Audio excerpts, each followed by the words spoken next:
We saw it last month because that was the it. film that we did see, Living Daylights. Yeah, and you saw it because you were doing this podcast. Did you see it before that? Probably not. I've seen bits of it. Yeah, there you go. Yeah. But this is called a Bondathon. Like, how... Okay, great. So I think you should both play a game of blackjack to see, and whoever wins is correct. Oh, I tell you what, this film, blackjack could be easily won. It's a single deck shoe, so it would be well easy to win this one. No, 5 decks. Come on, 5 decks. No, there was only one deck. I only saw one deck there. He was playing as if it was 5 decks. Was he playing as 5 people? No, there was 5 houses. Yeah, but there was only one deck of cards. There was 52 cards. So easy because you can card easily reading, to beat it. Yeah. Easily beat it. Yeah. Right, order. This is, remember whose podcast this is, okay? Sorry. Thank you. Yeah, right. The one that's only just watching each Bond film as just shooting for the podcast. That's right. Oh my God, Phil, shut up, seriously, or I will find my license to kill, drive down to your house and murder you. No, it's been revoked, Bobby. Sorry. It's been revoked.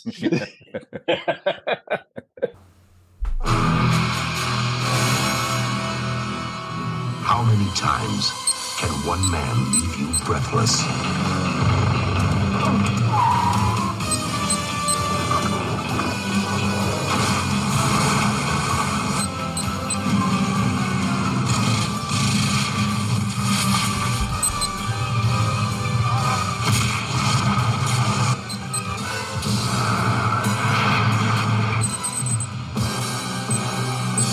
When you get on his bad side, your number is up.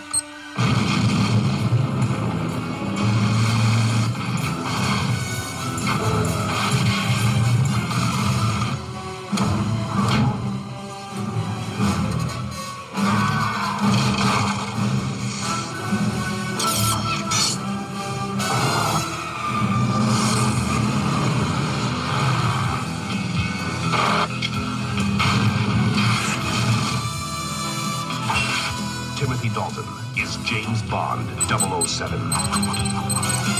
Licensed to kill.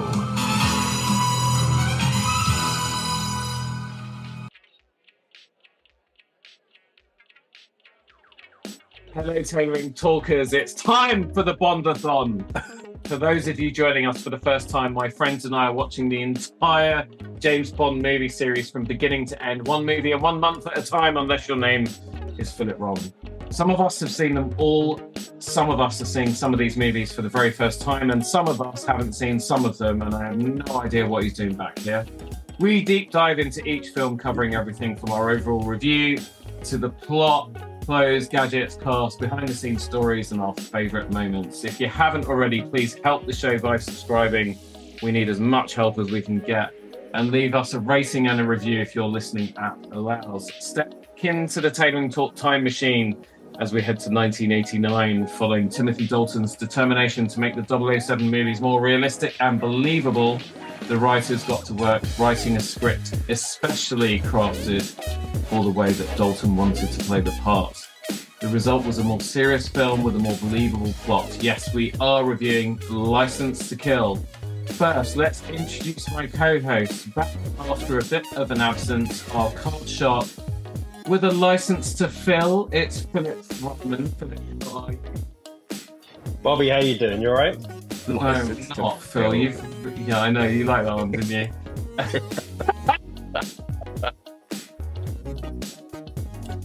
God, I mean, yeah, since we're careering downhill in an 18-foot truck.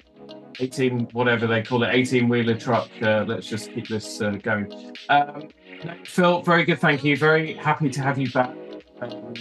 Slightly distressed that you haven't seen the film before this one. Yeah, anyway, there we go. Your homework is to watch The Living Daylights, please. Okay, this really is just like the worst one ever, and we haven't really got it going. Who else is here? From Playpool's Turn. It would not be a Bondathon episode without the sultry tones of the man with a license to thrill. It's John Evans from the Playpool's Turn podcast. John, how are you? Bless your heart, Bobby. Bless your heart. I am very well, thank you. Well, thank you. Why are you blessing my heart? Are we doing a drug deal? Are you pretending to evangelize? 500 quid from Chicago. There you go. Yeah, thank you very much. $1,000 a key. Awesome. Also, from Play Paul's turn, it's the gadget guru with a heart of gold, the voice of reason. It's the man who is licensed to distill any argument. Alex Hansford. Alex, how are you? I'm very well, thank you. I have been watching Bond with no exception or deviation. Ooh. So bear that in mind, Phil. Yeah, exactly. Loyalty is very, very important to me, Philip. Bobby, can I ask, if it's a Bond podcast, rather than roasting Phil, are we lightly sautéing him with a martini on the side? I don't know. I'm currently making a sign that says he disagreed with something that ate him, and then I will think of how to, dismember him later. Yeah, there we go. Anyway, my intro's completely effed up because Mark hasn't made it again. We've been teasing this for ages, and Mark, if you're listening to this, seriously, dude, we love you. Get your ass on this. Brosnan's starting soon, all right? And you're meant to be the expert on him. Yeah, there you go. So, before we get started, ladies and gents, we need to get our spoiler alert in.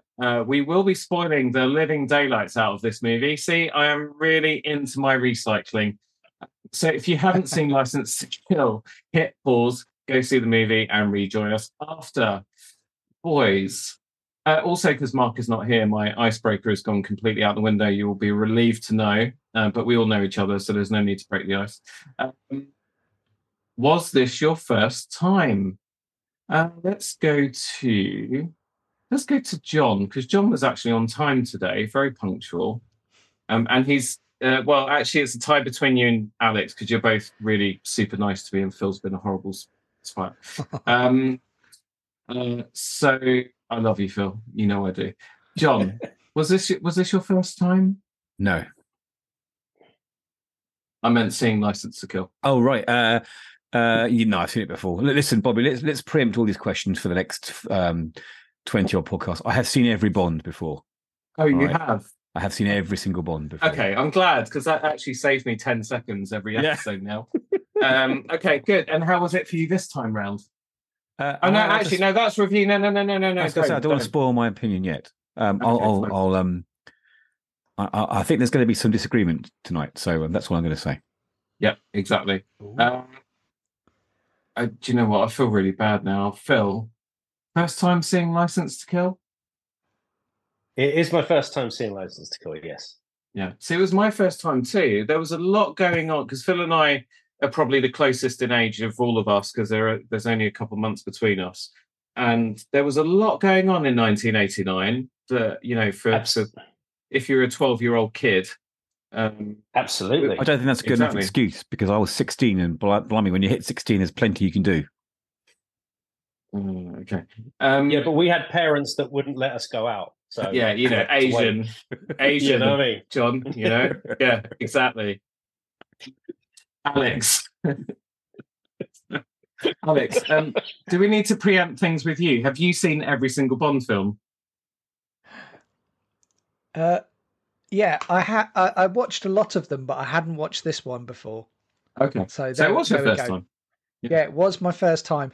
When this came out, I was 9, and this is a 15, so I never saw it, and it just skipped by, and then we moved on to Brosnan, and then I never looked back. Yeah.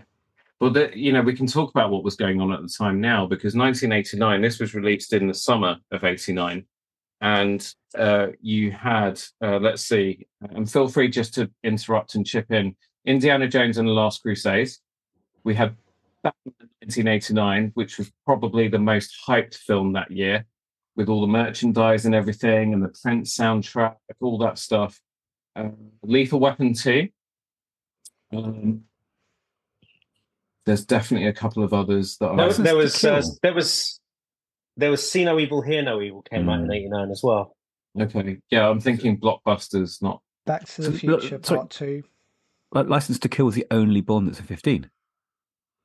Yeah. It was, yeah, that's right. That blows my mind. Well, in actual fact, Was it a 15 when it was first out? Yeah. Yeah. Was it really? Yeah. Well, okay. Yeah, it was. So, that's so for me, I remember vaguely that Dalton was Bond and there was another Bond film out called License to Kill. I remember Carrie Lowell because very distinctive with the haircut and everything, in the promotional posters and stuff. And I remember the song because it was played on the radio a lot. The actual movie would just pass me by. And I think because it was a 15, at the age of 12, I can't remember, but, at secondary school, sleepovers, watching bootleg copies of Bram Stoker's Dracula and God knows what at Stuart McLaughlin's house. Sorry, inside joke between me and Phil. At the cinema, the things that you did go to see if you went to the cinema were things like Michael Jackson's Moonwalker and stuff like that. Although I think that might have been the year before this. That was the year before. Excellent Adventure. Yeah. Was that 1989? That was 1989. That was a bit of a sleeper, though. It was, yeah. It wasn't popular when it first came out. No, it wasn't. It just kind of grew. The Little Mermaid came out. Okay, yeah. That was pretty big then, yeah. Dead Poets. Honey, I Shrunk the Kids. That's it. That was the other summer movie. I remember going to Ghostbusters 2. Yeah. Ghostbusters 2, yeah. So I remember going to the cinema, being allowed to go to the cinema to see Honey, I Shrunk the Kids. An amazing film, Do the Right Thing by Spike Lee. I love that film. Yeah. Again, we're talking about blockbusters that came out that this had to compete with. Okay, yeah, fair enough. Yeah. But, it was a 15, and in actual fact, the first cut of the film, the BBFC were hovering over giving it an 18 because the actual original cut was so violent.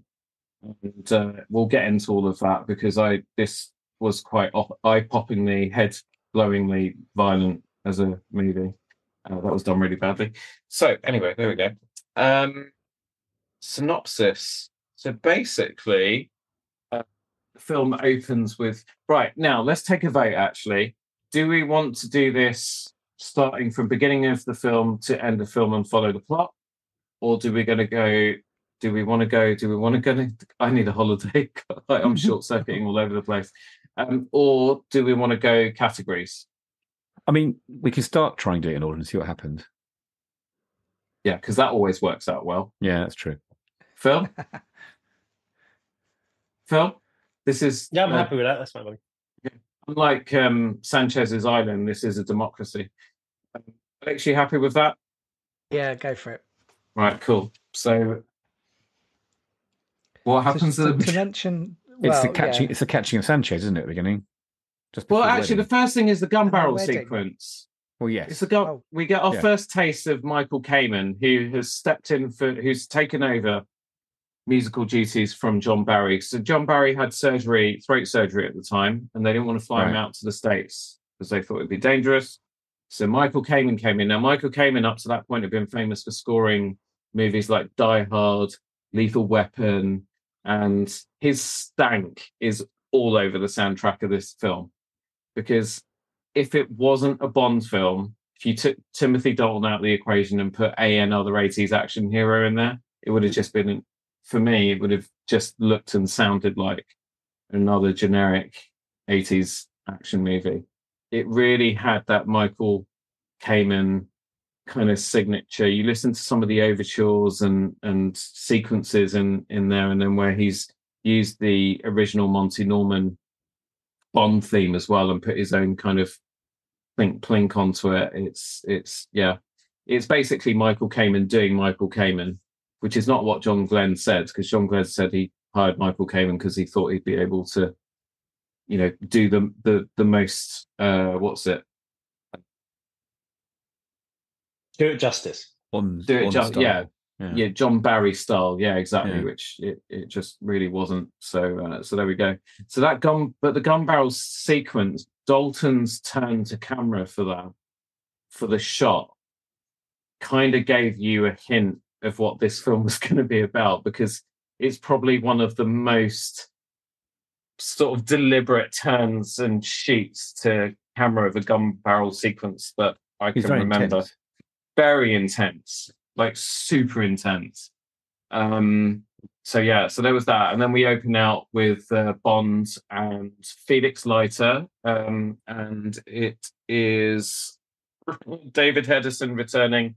He last played Felix in Live and Let Die about 15 years before. And Sharky Bless in Sharky. the Bless battle. I him. know, poor guy. Who Justice for Sharky. Yeah, Paul Justice Frank for McRae. Sharky. Exactly. And they are on the way to Felix's wedding to Della when the DEA or whatever they are kind of find them in a helicopter.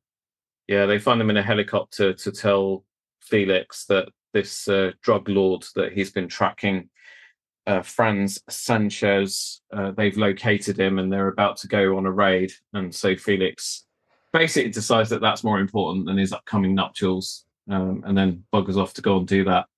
I think at the same time, Bobby, isn't Sanchez dealing with a extra marital relationship in a house somewhere? Isn't he killing some bloke who's boffing his girlfriend at the same time? Yeah, basically. Well, girlfriend is questionable because girlfriend suggests that it's a relationship by mutual consent. His chosen squeeze. Yeah, I think Lupe, who is the said female in question, I think she's more a prisoner than a willing participant in that relationship. But yeah, he has gone to break up the lovemaking that's going on between her and whoever she's getting it off with, and says something like, you want his heart, he'll give you his heart, and then tells his henchman to cut the poor guy's heart out. So I don't know why I'm laughing. It's horrible. It's the first of many very horrible things in this film. He also beats her with some sort of leather whip as well, doesn't he? He beats her with a weird thing. It's a stingray tail. Yeah. Okay. It's a stingray tail. And that was taken from one of Fleming's short stories, where the villain in that piece basically likes to whip his wife with the tail of a dead stingray. So go figure. But I thought it was quite a good opening sequence. I think what's his face? The actor who played Robert Davi, who's a very famous he's always a bad, isn't he? I thought he was a really good villain in this film, actually. I thought he was quite a dark, brooding villain. I thought when you look at the cast list, there's so much good about the acting in this. And I think, forget about my 80s action thing, that was just from a soundtrack point of view. There was so much good about this, and I actually really, I'll just say it now, I really enjoyed this. I was really riveted throughout. I thought the plot was good. I thought the writing was decent. And, overall, it was a pretty good Bond movie. And I quite like the change of tone and pace and how gritty it got. But a lot of audiences didn't, unfortunately. So, but Phil, how do you find that opening sequence? Did it kind of hook you in? I really wanted to kind of get into it in terms of, the characters being, believable and things like that. I think that the main villain was believable throughout, and he did have a darkness to his character, which is kind of how he is in many of the other films that he's done. Maybe with the exception of Die Hard. Die Hard, yeah. But or Predator 2. But don't you think, Phil, as on a side note, don't you think that was intentional? He was by then an established actor. Was that earlier? No question. And you were all meant to think that he was a bad guy, weren't you, when he wasn't? Oh, absolutely. Yeah. As I say, I think that, unlike what Bobby said, I did think that the writing was a little bit cheesy. I thought there was violence. There was an overtone of violence, but then there was an undertone of really cheesy writing. For me, I wanted the writing to be a little bit better to make the the overall violence a little bit more of something that I would want that would be sort of believable to watch. And I found a disconnect myself personally. So there was a writer's strike around the time of this film. So they came up with a first treatment where the story was set in China. But then Cubby basically backtracked on that because he thought that the Chinese might censor the film too much. So then they had to rewrite. And then at the point where they started to rewrite, Richard Maybaum dropped out because he was a member of the the Screenwriters Guild or whatever.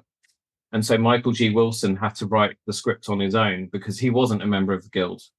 And so a lot of this, and I think, I don't, about the time that Michael Wilson started to co-write these movies, which I think started back with possibly Octopussy, maybe the other one, A View to a Kill.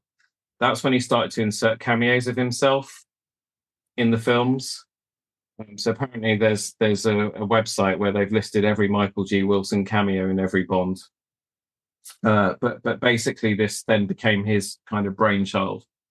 And he was partly influenced by Dalton saying, and I'm just going to quote him here, "I wanted to make the movies much more realistic and believable. Over 25 years, these films and this character have gone off down lots of different avenues. There was a whole period where they became rather fantastical and gimmicky. The humor had become too exaggerated, too tongue-in-cheek." So obviously a reference to Roger Moore there. "When you go back to the books, you're dealing with a real man, not a Superman, a man beset with moral confusions, apathies and uncertainties, one who's often very frightened, nervous and tense." And so Wilson basically kind of took that and ran with it. And I don't know if he was partaking in the powder that was flying around in this movie, but, maybe he just went a little bit too far.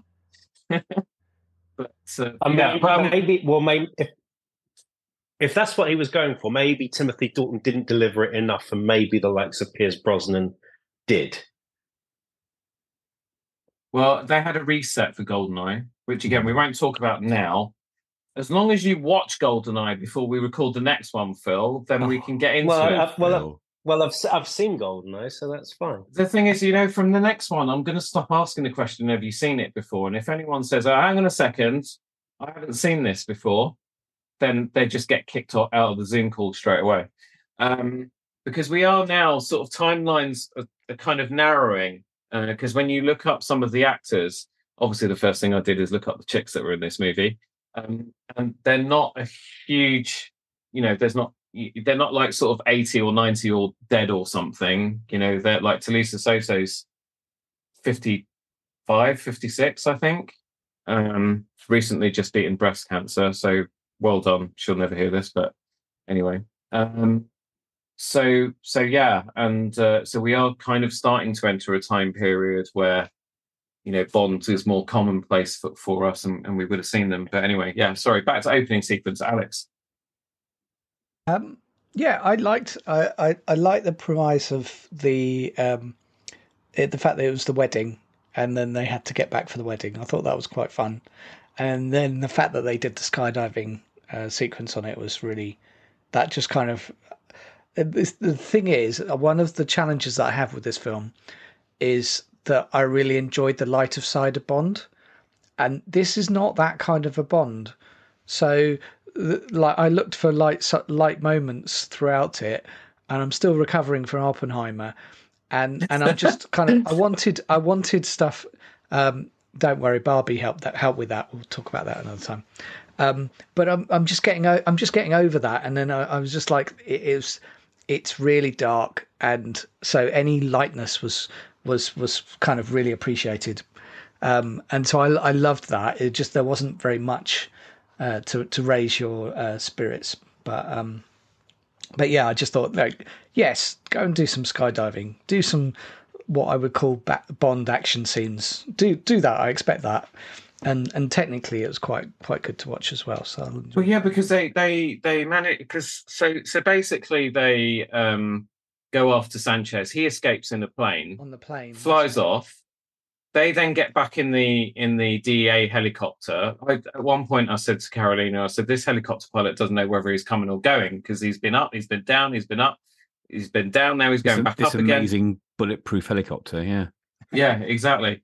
And so he manages to get himself over Sanchez's plane, and then Bond basically jumps out of it. I can't remember quite. Let's go fishing, Felix. Yeah, and then he manages to hook the cable around the tail of this plane, and then they end up, I mean, literally, like catching a plane, like catching a fish. I thought that was pretty cool. I know it wasn't the helicopter for it, but it just had a little bit of like Airwolf sort of nostalgia, because it was just like chasing something that clearly should have gone off, and that he should have struggled to catch up with the plane, but they didn't, and I was just like, okay, and so I just had that in my mind. Yeah. But but that's the thing. I really enjoy that, because I was like, they've put a lot of effort into this, and it showed. It wasn't some of the cheesy stunts and stuff that you had in the Moore days, just don't hold up anymore. Whereas that, I was like, actually, that's pretty good. I was quite happy with that. Yeah, I think the other thing, as a start, I think it was a good start. I think the other thing that really helps the stunts in this film overall are the fact that all of the action's being done by Dalton himself. So all the pickup shots and so on, it's him. Whereas and obviously they did have a stunt double for him, but as John Glenn said, Dalton did all the action. I don't need my leading actor to do the stunts. There's a difference between the two. Whereas in the Moore films, I think, God, the number of times you saw even just a pickup shot and it wasn't even him. Especially in the 4K restorations, it's very easy to spot, isn't it? Yeah, extremely. Hats off to the director and to Dalton for that, because that really just added to the sort of layer of, believability that you actually do get with a lot of Daniel Craig stuff, actually, that we see later on. It's not something I really noticed or ever had a problem with in the Brosnan films, actually, but maybe rewatching them again, because I haven't seen any of them for a while. But yeah. So that was the opening. So they get their man and they parachute down to the wedding. John, you've got something to... Can I just give you my thoughts on the opening as well, quickly? Yeah, of course you can. Oh, sorry, I forgot to ask you. I won't say much, but people have gone over it quite a lot. But I think for me, it was one of the most emotionally affecting sequences. And obviously that includes what happens to Della afterwards. I for a Bond film, I was quite upset. I was quite moved by what happened. And that's not often what you see in Bond films, is it? They're generally quite sort of light-hearted, as Alex was saying, popcorn friendly. I found this one quite emotionally affecting. I was really upset for Felix and for Bond. And I guess that sets the tone for the film. But I liked what they were doing there with that. I'll give you a heads up now. I really like this film as well. But yeah, just thought I'd mention that. There were some really nice moments, like when they give him the present of the lighter engraved. Here's a lighter from Felix Lutter. Although I wonder, though, because the flame on that thing is pretty fucking high. Sorry, this was a 15 Bond film, so I'm going to tick the explicit rating for this podcast and put a warning in at the beginning when I edit it. But seriously, so it's a pretty long flame, and I was wondering if Felix, basically, to save some money, it's some old CIA gadget that he just found in the bargain bin, like sort of ran over to the theater, like, oh my God, we gotta get Bond a present. Had it inscribed, saved a few quid, and there you go. Little knowing it would save Bond's life later on. Spoiler alert. So that was nice. I did find it a little bit weird when Della and he were kissing on lips and stuff.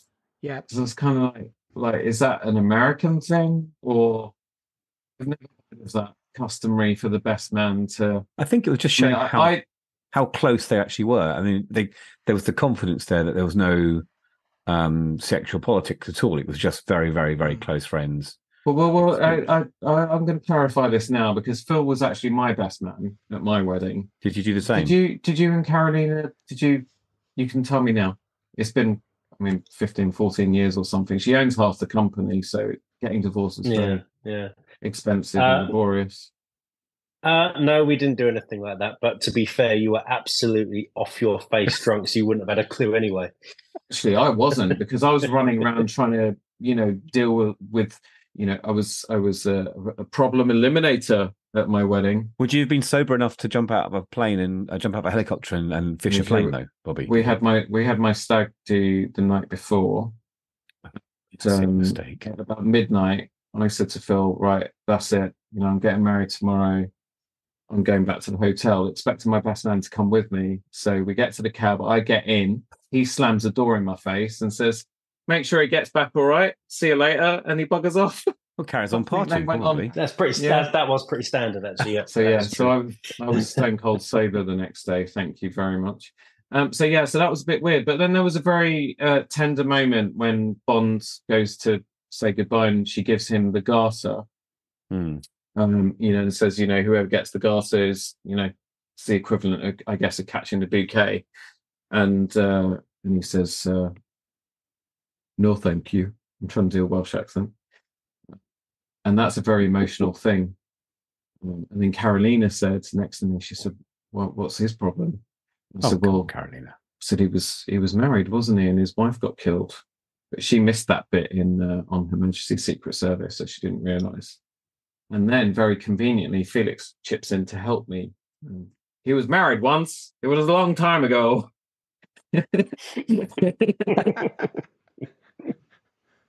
Must have been listening to you too.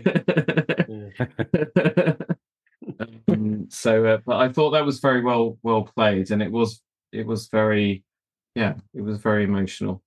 Kind of a bit like that bit in The Spy Who Loved Me when she mentions to him at the bar, Roger Moore, that he was married, and he does the best bit of acting he did in the whole 7 movies that he did. Here we are. And then we move into the title sequence, Maurice Binder's last title sequence for the Bond series. And it totally looks like it was his last one as well, because it looks like he just didn't give a shit. There wasn't much left to the imagination in that sequence, was there? Let's be honest. Yeah, I know. And they featured the Asian lady doing all the sort of Tai Chi stuff or whatever it was that she was doing for a lot of that whole sequence. And, that element of the film was only a few minutes in the end. But yeah, apparently they had a lot of problems with Binder because he wasn't telling them what he was up to. And he only submitted his whatever he did at the very last minute. So they didn't have time to critique or change anything. And it really, it really has the... all the hallmarks of someone who knows this is his last gig. Yeah, basically also, doesn't give a shit. Do you think he knew it was a 15 when he made this title sequence? Because I'm not sure. How do I put this? The nip shots would have got through that in terms of their clarity to the BBFC if it had been a 12 or a PG. Well, there was no 12 in those days. I think previous nip shots have been in title sequences. No one ever knows. No, but no one ever knows what the rating is going to be when they're making it. Let's get granular here. So there have been scandalous title sequences before in Bond, but none have had the clarity of areoli that this sequence has had, and I think that's. And there you go. There's a title of the episode, Bobby. But I think to see that definition, it was a mesh overshirt over the top, but even so, I think that wouldn't have got through to a PG title sequence in a Bond film with that clarity. And no, I did not pause to check it out, Bobby. I just saw it as it swung past. But you did also see it in 4K, so didn't that make a difference? Oh, it certainly did. 4K. That's 2K a nipple, isn't it? That is. What did you watch? What did you watch it in then? Did you watch it on VHS or something? I wasn't paying too much attention to the opening sequence, to be fair. I always do. They're very good. You've got to.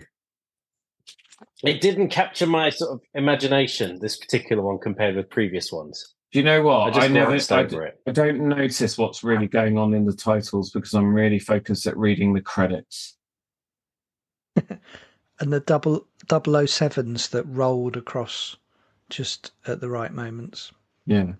And, you know, I like knowing who the dolly grip was and, you know, who the second stage carpenter was anyway, bullshit.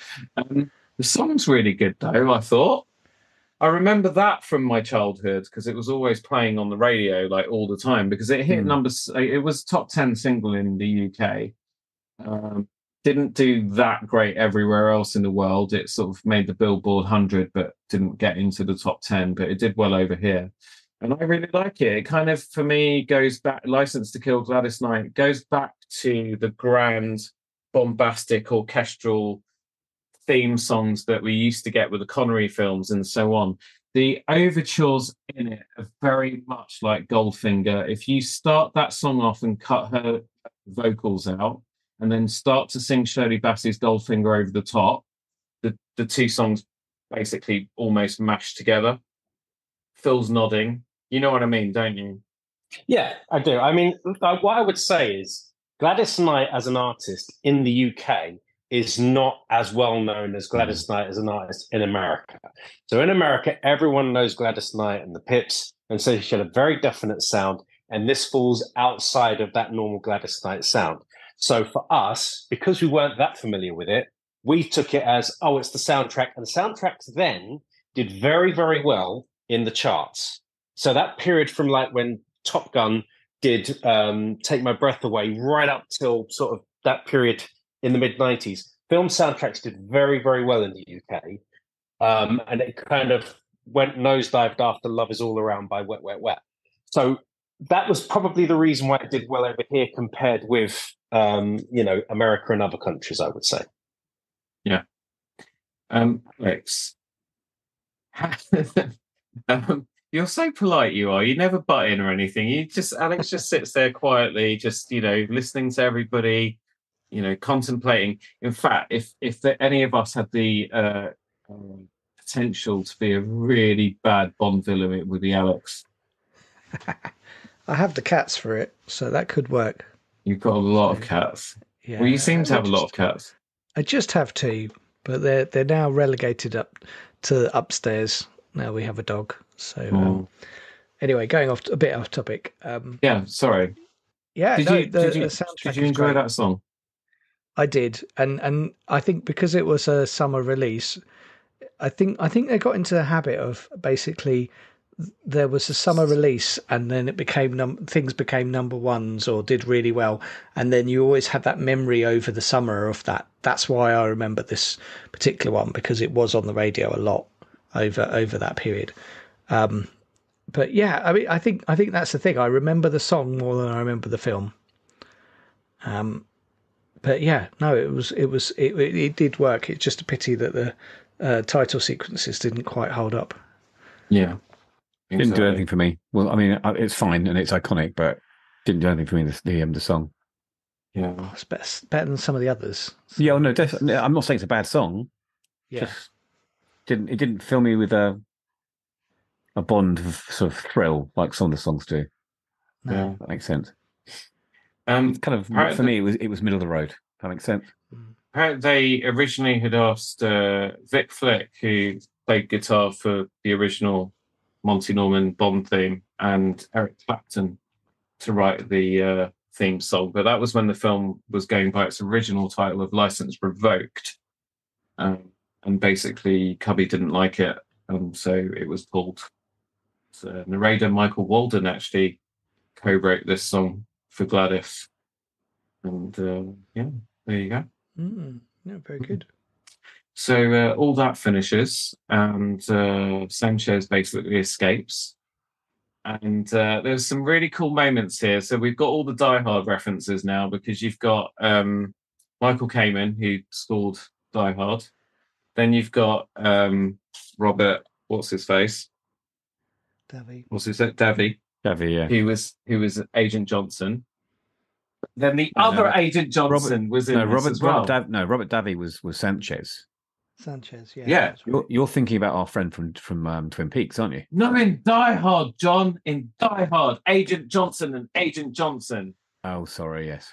The two Yes, agents. Yes. The black guy and the Yeah, no, other you're guy. right. You're right. Yeah. Sorry, I beg your Yeah. pardon. I thought you were But talking about Davey- Yeah. And The what's the unnecessary agent, yeah.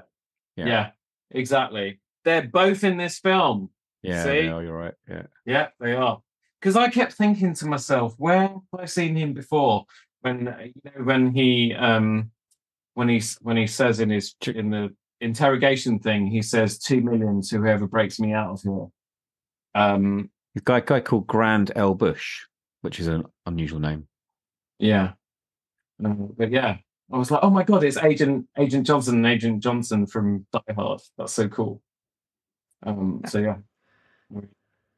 I think that's the end of my Die Hard references. Having said that was the beginning of everyone's leaning forward in their chairs for loads of Die Hard references, but I haven't got any more.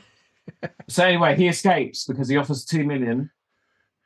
The guy who takes it is the one that, Kilifer takes it, who's Leiter's colleague in the CIA. Not the guy that we thought, because admit it, you thought the black guy was the one that was going to take the bribe, didn't you? No. I always thought Kilifer was the one because he was really like brash and American. And a bit greasy. Yeah, so it wasn't a surprise when he was like, oh, hang on, he's going to be the one that turns, and he was. So yeah, I must not say, a very deep character. I must say, I felt that $2 million was actually quite a small bounty to have him escape. When he has the amount of money that he has, 2 million is absolute chump change. And for someone in the DEA who probably had a pension, probably would have been worth about 10 million. You know, to just say, but he wasn't. I'll just get rid of it. But I don't think he was DEA though, was he? He was CIA. Right. Well, okay. I mean, it's just they're trying to make you believe that you could sell someone out for just $2 million. Phil, $2 million in 1989 is equivalent in purchasing power to about $4.9 million today. Mm. So just imagine it's $5 million. Would you do it for $5 million? I would totally do it. But the guy who's giving the bounties probably got about 100 million with all that cocaine and that operation that he's got. It's, you know, I just felt that was something that they probably needed to work on as well. Well, I mean, escúchame, all Colombian, whatever, Mexican cartel drug lords who are listening to this podcast, if you ever get locked up and you need someone to break you out, 5 million will do it. I'm your guy. Well, interestingly, they mentioned at one point, I think it's what's the guy? Is it Taylor Large? His kind of his finance guy. Yeah, says that the operation cost 32 million to set up. So 5 million is quite a big chunk of the operation, really, isn't it? Although that 32 million you have to translate as well. Interestingly, 32 million was also the budget of the film. I wonder if they did that on purpose. Probably. But that was the other reason they moved filming and locations and everything to South America, to Mexico, because they needed to save money, because they were still paying all the loans that they had to take out to make Moonraker. So they're paying off the interest while filming this, were they? Oh my goodness! Wow. Yeah, they were still paying that off. Well, then if you think about it, that's if they've got a lower budget, and they still manage to get the quality of the stunts out. That's pretty impressive. Yeah, it was a good-looking film. I think, we're deviating a little bit here as we always do, but it was a good-looking film. There was nothing in it. I know there were some, in front of a screen moments here and there, but I mean, it was pretty seamless overall. I thought the effects work was really, really good. There we go. So anyway, back to, because we need to get into some of the violence now, because Sanchez does escape. Kilifer helps him, and then they go and get Della and Felix. They take Felix. We don't know what's happened with Della, but Benicio del Toro, a very, very young Benicio del 21. Toro, I think he was 21 in this film. Literally just looks like he's just out of sixth form. Which makes him the youngest Bond villain of the series. That's right. He is. How old was Freddie Mercury. What's the guy's name? What's the actor's name? The guy who played Rami Malek. Yeah, no, how was Rami Malek? Rami Malek, when he did that, did No Time to Die, he was like late 30s. All right. So Benicio del Toro is the youngest Bond villain then. Fair play. Yeah. He's great in this, I thought. Really good. Do you know, he's actually great in pretty much everything he does, to be fair. He's just got that kind of X factor. So they take Felix and they basically torture him and drop him into a shark pit, and he loses his leg. Yeah, it makes Kefir throw up, doesn't he? Mm-hmm. He can't cope watching it happening, so he runs away and throws up. Yeah, which I thought was an interesting touch, because it shows that he's not really as kind of a naturally bad guy compared to the rest. The rest are all like looking down in interest, and he runs off and tries to throw up, doesn't he? Which is interesting kind of character. Well, he was only in it for the money. He didn't think about anything other than the money. Yeah. David Hederson, who plays Felix Lutter, his wife was on set that day for that scene, and the way he played it, when he says, go, I'll see you in hell or whatever, because he decided to kind of go that route with it, which is like he's kind of accepted his fate, and she basically left set because she couldn't stand to watch it. Wow. But yeah, it was definitely a OMG moment.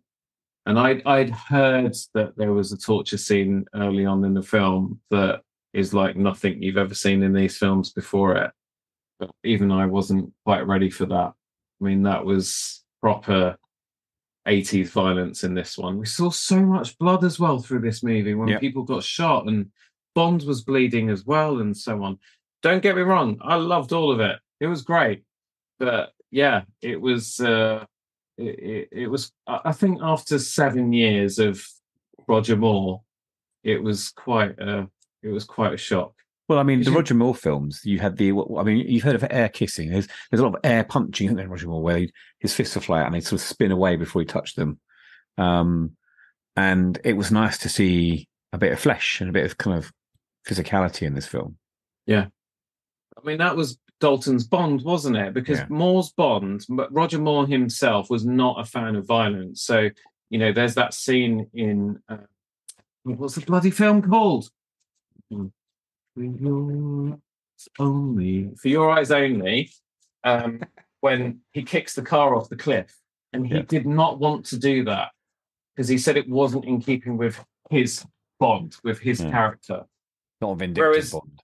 Yeah. Whereas Dalton would have fucking drop kicked that he'd have taken a flying leap into that car and drop kicked it off the cliff with Lee. Well, don't forget that the major theme of this film is revenge. It's a revenge film, isn't it? Yeah. I wonder if James Cameron person to do that. I'm wondering if James Cameron took a few notes from this and then was influenced by some of the sequence in this for Terminator 2. Because like that bit at the end where he's chasing after Sanchez in the oil tanker, and then he just punches through the glass after it gets shot out, and then he climbs onto the hood of his truck, and then he grabs onto the back of the oil tanker and gets onto that. It was like he's like a crap T1000, wasn't he? Relentless. Yeah, absolutely relentless. Does anyone know if the shark was real? Well, they can't. I mean, they can't. Great white sharks aren't big on being kept in captivity. They tend to suicide, don't they? They tend to sort of headbutt the tanks and kill themselves. So I wonder if it was either another shark or a puppet of some sort. I think that was a tiger shark. I think it's a tiger shark. Yeah. I don't think it wasn't big enough to be a great white. That's the only thing I noticed. I think it was a tiger shark. That was my instinct. I'm going to look that up while you guys carry on. Okay. What happens next? Well, Bond at the same time. I mean, Bond goes back, doesn't he? He goes to the airport, doesn't he, to go to his next mission in Istanbul. Yeah, he's about to go, isn't he? And then he finds out. Yeah, so he speaks to the lady, and she says, "Will that be non-smoking or whatever?" And as she turns around, he's gone, and he's driving back. And one of my favourite bits of the film is when Bond pulls up to Felix's house, and there's a mother and a son who are extras in the film. Who? Oh, look, there's Timothy Dalton, and she grabs the boy to run for, because I don't think they hit their cue on passing the car on the scene, and they both giggle and run off. So it's patently obvious they know they're in a Bond film. I love that bit, that little sort of.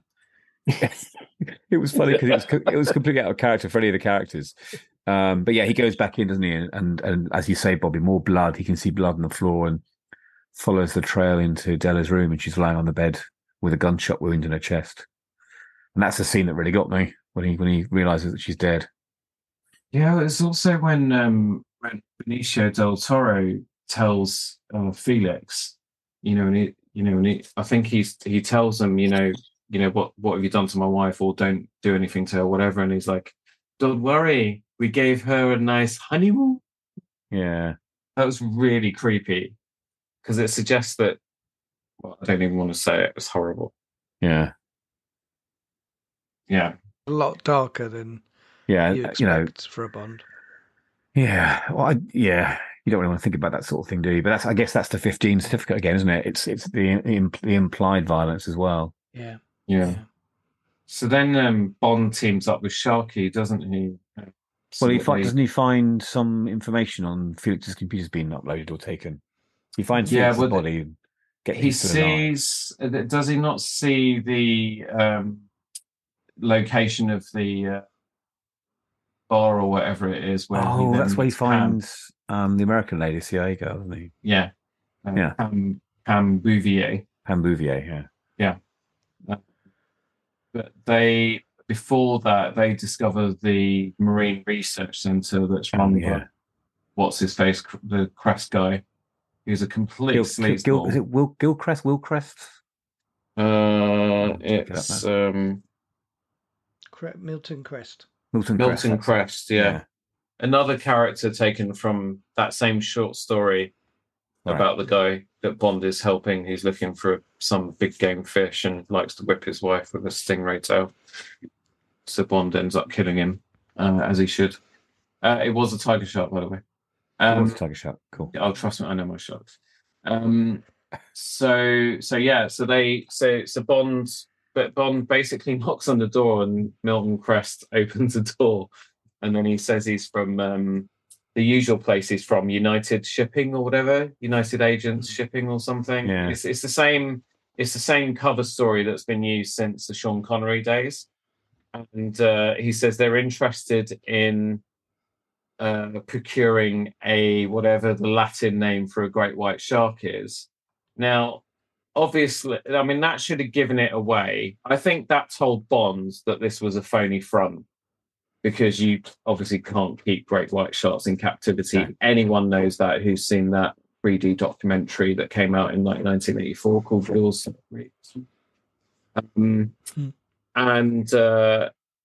If Milton Crest knew anything about sharks, then he would have known that Bond was a phony as well, but he didn't. Carcharodon carcharius. That's it. Yes, thank you. Latin's a dead language.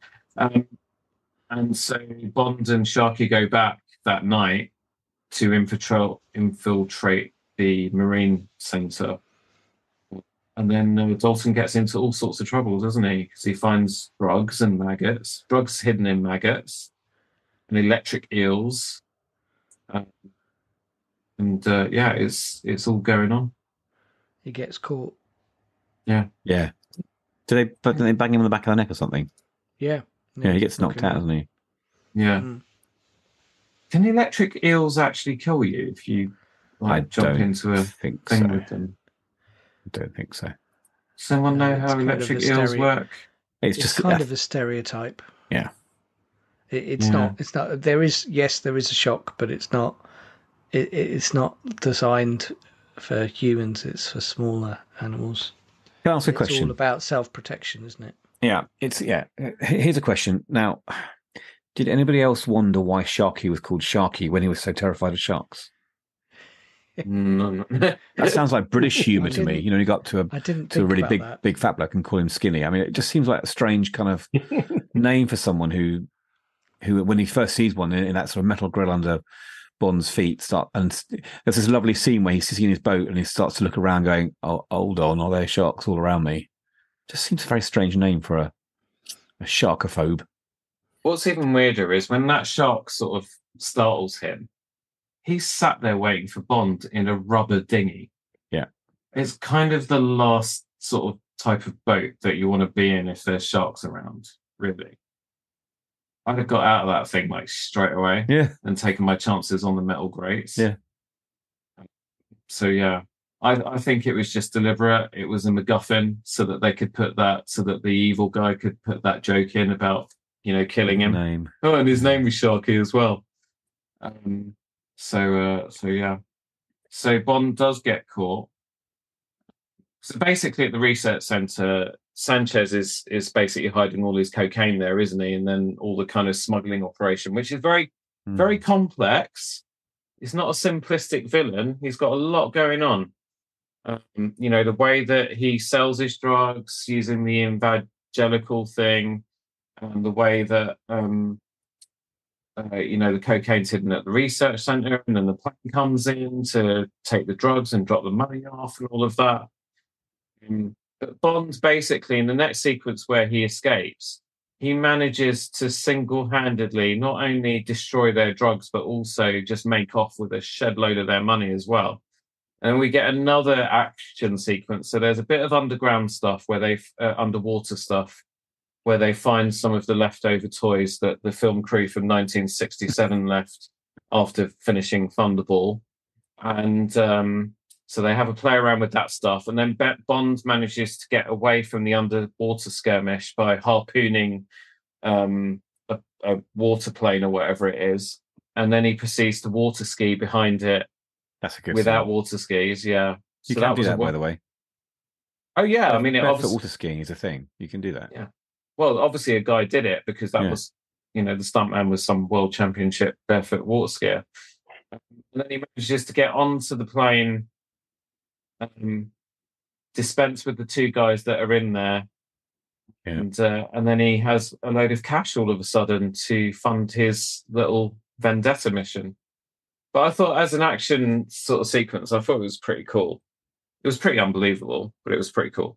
It's quite funny as well when the second guy gets chucked out and he just goes into the sea. I thought it was quite funny.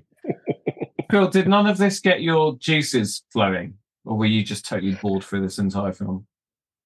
I think all that I kept thinking about throughout this film was that at this point, during this period when they made this film, the genre at this point seemed a little bit tired. And I think they tried to do a little bit too much with the violence, things like that. I personally didn't think it was as violent to justify it being a 15.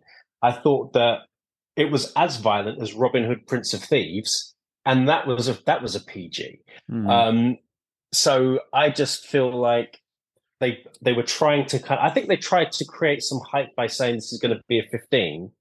And I think there was probably some extra disappointment from the people that actually saw it. Maybe they thought it was going to be more violent than it was. And at the time, there was a lot of very violent films because Arnold Schwarzenegger was making loads of films at this point, and they were all really violent. And I just think it missed the mark in a number of areas. But there was some fantastic stunts and fantastic special effects that you just couldn't recreate now with CGI. No, I think you're right. Yeah, no, it's very true. Very well said. I think we're getting to the point now, Philip, where people are starting to spot CGI and are annoyed by it. And I think we're going to see a resurgence of more physical films. I was reading an article about the production designer of Barbie, and you've all seen from the trailer all the scenes of the Barbie city, the plastic and pink.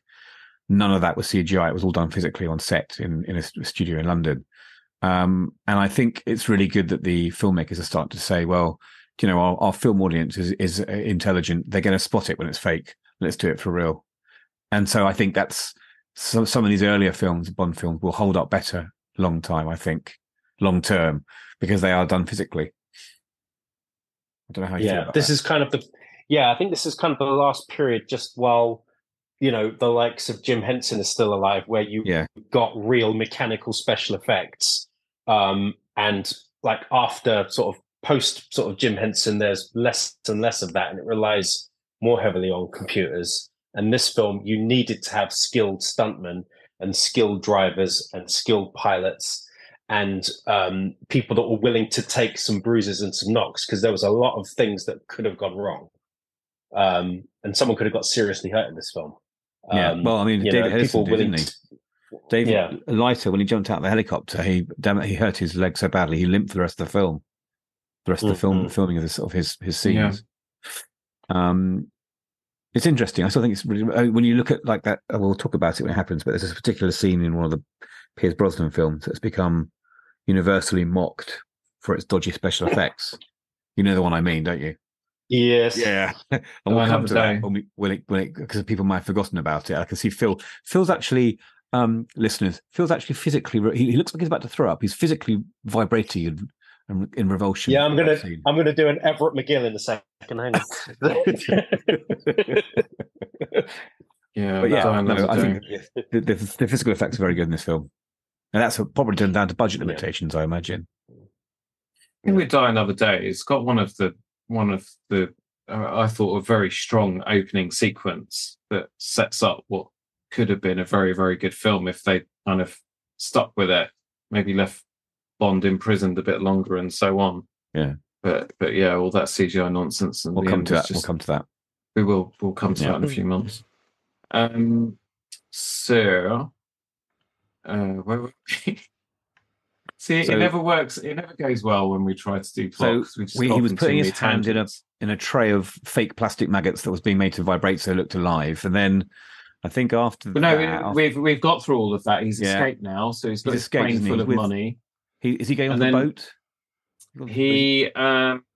He basically, so he's stolen $5 million, and I think he's also killed Khalifa using the shark tank. Oh, that's right. Yeah. That was used for lighter. There's the scene where he meets Bouvet, isn't he? In the grill house, the bar, where it's all like, your local drug dealers and your local bad boys, and he meets Bouvet with a shotgun on the table. Yeah, the Barrelhead Bar at Bimini, wasn't it? Mm-hmm. I think it was. Yeah. So I didn't really know what to think about Carrie Lowell because, again, I guess I didn't really pay much attention at the time when all of this was going on back in '89. She was a model at the time. She wasn't an actress. And I felt like they didn't really give her any great lines to deliver. She did her best, but she came into her own when she did Law and Order, and that's that's all I've ever known her for, is her as a lawyer. She's very accomplished in that. But in this, you can, it's a great way to start because you can only go up in terms of performance.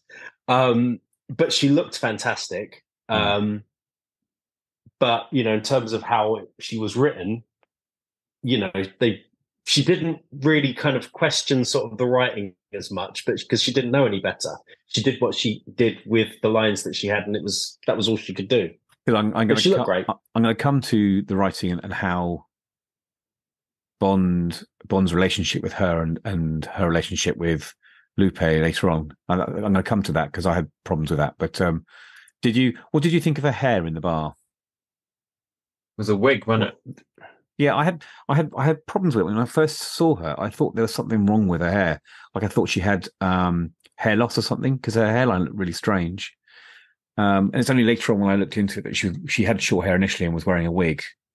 And they built in the cutting hair scene so she could then do the rest of the film with her natural hair. But I found the hair a bit weird when I first saw it, and it was interesting then to look at the information about it and see that it was a wig. Yeah, I thought she was a very strong Bond girl because I don't recall at any point in the film Bond saving her, but she saves him multiple times, right, Alex? Yeah, she didn't need it. She was really assertive and independent, and holds up quite well in the modern age. So yeah, she was pretty nice. So sorry. But so I do think the writing was the big sufferer. You could tell that she just wasn't given very much from the writing of the scenes. Yeah. Well, from here they then travel to the Republic of Isthmus. Such a weird name. Where's that? Well, it's meant to based on the be? Panama, isn't it? The Panama, the Isthmus okay. of Is it? Panama. Okay, Well, well, I know it was. I know that Robert Davi wasn't he from somewhere called Isthmus I originally? don't know. I need to look that up. He was method Um, acting through this entire thing, by the Yeah. way. So he was in character when not filming as well. Yeah, I can see that actually because he's just like generally kind of an interesting guy, isn't he? Yeah. So yeah, there we go. So Isthmus is where they end up, which is basically, as I understood it, this republic is owned by him, right? He owns it's his hotel, it's his casino, it's his bank. So Bond goes and deposits his 5 million in there, which I thought was hilarious because it's Yeah. basically just the guy's own money in his own bank. Was this before or after Bond resigns? And we have it's the way scene after. at Ernest That's way after. Hemingway's Way house. after he resigns after meeting M in that house, doesn't he? That I think was originally, It was Hemingway house, wasn't it? Hemingway's house because there's a Hemingway reference in it at one point. Yeah. Return to Arms or something, wasn't it? It was Yeah. I'm sure I saw a Hemingway reference in there, but yeah, no, that was a while ago because then he runs off into the bushes and they all chase him, don't they? That's ages ago. Yeah. That's the last time that we see what's his name as M, isn't it? Because that's it. Because then Judi Dench takes over after this. Robert Brown, sorry. Yeah. And Caroline Bliss actually is M. She's never seen again after this, but she wasn't as Moneypenny. She wasn't very memorable as Moneypenny anyway. Well, we get the wonderful Samantha Bond. Well, I mean, Moneypenny in this film was better than the last film, Living Daylights, but and she did help because she kind of got Q on the case, didn't she? She did, yeah, exactly. But this now, this film. So this is where I thought the plot got really interesting, and I could see that it was influenced by Yojimbo, which also was remade into that Bruce Willis film. Was it No Man's Land? I can't remember what it was called. Where you have a stranger wandering into a town where there's two warring factions, and he basically infiltrates both of them and then plants the seeds both sides so they end up destroying each other. And that's basically kind of what happens here. And Wilson admitted that it was that his writing was, this aspect of the plot was influenced by that film. I thought this was the best bit of the plot, though, the way Bond played everyone off each other. That's the bit I enjoyed most about the film, I think. Exactly. Although there is one bit when Bond is being interviewed by Sanchez, and Sanchez says, "Oh, so what are you, a problem solver?" When he asks him why he has a gun, they say, "Well, you can never be too careful in my line of work." And what accent was that, Bobby? What accent was that? Was that meant to be Welsh? Pakistani or something? Oh, right. That's very Welsh. From Wrexham. And Sanchez says, "What are you, a problem solver?" And he's like, "No, more a problem eliminator." And then they all laugh. Dalton keeps laughing after everybody else, and it's kind of really awkward. But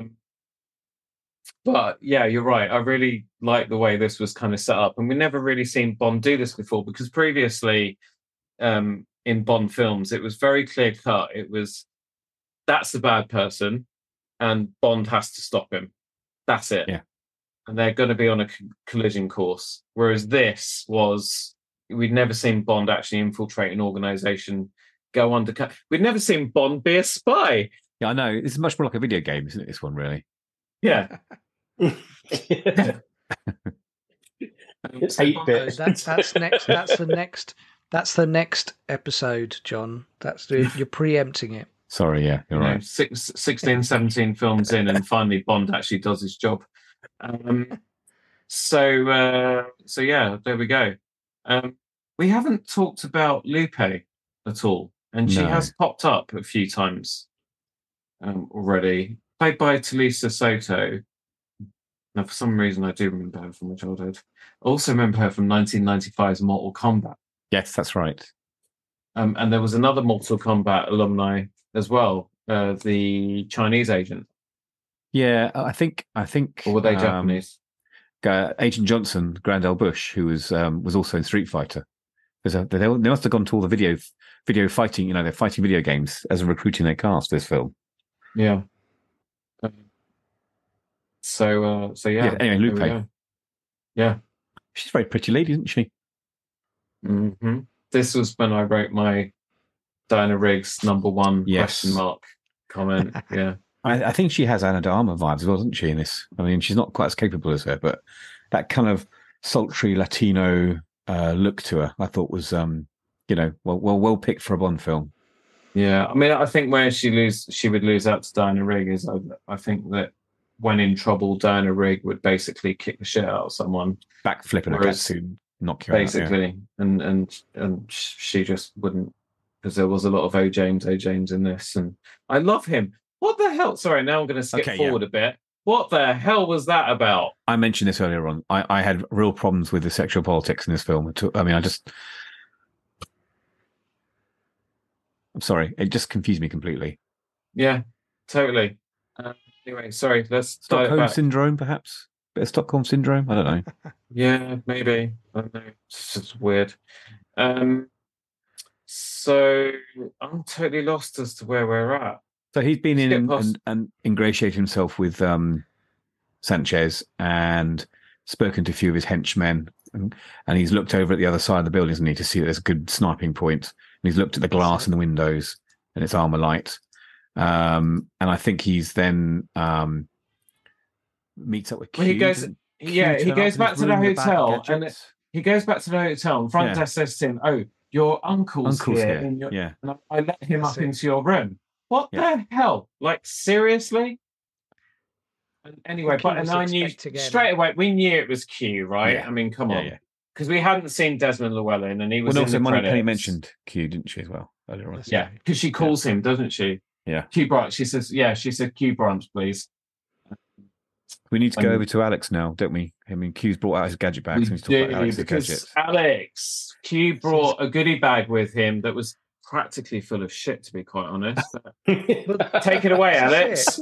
In all of the films, like, it's been a key plot point, and this was really superfluous. It was almost like, here's all this lovely stuff, but I know that you're just gonna sort of just smash a window and then garrote someone with. Hold on, though. There were some pretty cool things in that bag. Come on, there were. What? Okay, so what was cool? I really like the laser X-ray camera. You could look through things and burn things with the laser. Oh my god, that was hilarious! Carolina pissed herself laughing when the Polaroid comes out with the 3 skeletons. Oh, that was so funny. But do you know why it was funny? Because the third skeleton, the one in the middle, was of a painting. A painting wouldn't have a skeleton. Yeah. That's what Carolina said. Do you know what I think happened? Whoever they gave the job to in the special effects department to paint the X-ray hadn't been told that the middle person was actually a painting, and just gave them a skeleton as well. Anyway, sorry, Alex. It was good. Oh no, it was funny. So you had cigarette packet detonator to go with the plastic explosives in the toothpaste. Yeah. What was the toothpaste called? Dentadine or Dentonite. Yeah. You think did they come up with these names and then work backwards or something? Yeah.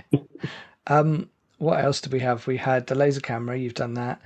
Exploding alarm clock. Yeah. Right. So, sorry. What the fuck was that about? Right. That alarm clock. So it's 1989. Surely you would have been using a digital alarm clock, not that crusty old thing. Guaranteed to never wake up anyone who uses it. Yeah, well, guaranteed to make anyone who walks into their room and sees that fucking antique thing on the side of their bed think that's a bomb. It was crazy. There was the gun, wasn't there? The gun that was a camera that was like this really old. Yeah, so the Hasselblad camera. Yeah, that was the Hasselblad camera, which was basically turned into a gun. So you had that. You had the cummerbund that had turned into rappelling down. So you could the magic cummerbund that had much more rope in it than you expected that would fit around his waist. Yeah, because the thing is, it looked really slight when he was wearing it, and then when it still didn't look too bad. It looked quite neat, and then you just looked. But no, that couldn't. Like 100 meters of rope down the building or something. And I'm wondering if perhaps what you actually saw in around his belt was like a bungee for a bike rack more than anything else. Yeah, wasn't it? It did feel that way. She does it really did feel bad like that. What else do we have? We had another. I think it was another Philips. I think there was another Philips. Like remote. Yeah. It always seems to be that the like the warfare things seem to be sponsored by. Philips was that the detonator? The detonator thing, like a little black tablet with a radar on it. Yeah, that was the one. Because you had the cigarette packet was connected to the explosives, and then this was the remote. And the remote, why it was sponsored by them, I don't know. Explosive thingy. The explosive thingy is connected to the window-pane thingy. It's really weird. Bouvier also had a bulletproof vest as well. Oh, that's right. Yeah, at the beginning. Yeah, she did. What about the? I quite like the manta ray camouflage thing that Bond used in the water. That was cool. That was very Roger Moore, wasn't it? Yeah. Right. How ridiculous is that? Right. So Crest gets called by the captain of his boat. You need to come and take it. You need to come and take a look at this. Right. So he goes. He shows him this thing on a monitor, and he's like, "It's a manta ray." Like, you're the fucking captain of a ship and you don't know what a manta ray is. Sorry, is it? Is that what a manta ray looks like? This is the guy who owns his own like shark aquarium sales shop. Well, no, he knew what a manta ray looked like, but the captain of his boat who saw it on the monitor in effect, exactly. He didn't know what a manta ray looked like. I mean, that was a bit stupid. I've never seen one like before. But it's a bit dumb. Do you think? But hang on, do you think the captain did that because he knew that this guy was trying it on with the villain's girlfriend? He knew he'd get killed if anything happened. So he said, "Look, you just got to come see this." And that way, maybe because he was. There's a whole bunch of fan fiction here you could write about this. A whole sort of TV series on about all the captains of the ships that the villains drive around in. Yeah, no one ever thinks about the villains' families, do they? What was Milton Crest thinking? You could do a whole fan fiction just on that. Yeah. That would be quite dark. I ask, there was one gadget I'm pretty sure had been recycled from another film as well? Oh, yeah, I know what you mean, but I can't.